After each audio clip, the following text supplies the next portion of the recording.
ఈరోజు దేవుని మాట.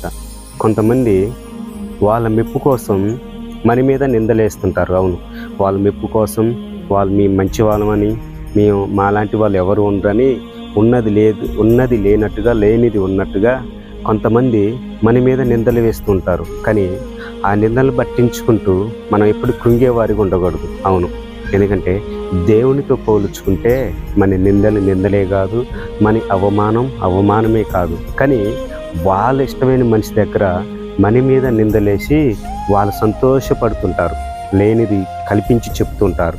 కానీ ప్రకటన గ్రంథంలో బైబిల్ వాక్యం ఏం సెలవిస్తుంది? అబద్ధం ఆడువాడు, వ్యభిచారించువాడు, మోసపరచువాడు, అబద్ధ సాక్ష్యం చెప్పువాడికి పరలోక రాజ్యం లేదని చెప్తుంది కదా. వాళ్ళు ఈరోజు ఇక్కడ సంతోషంగా ఉండొచ్చు, రేపు అసలైన పరిస్థితి అక్కడ ఉంది కదా. అవును, దేవునితో పోల్చుకుంటే మన నిందలు కాదు, మన అవమానం కాదు.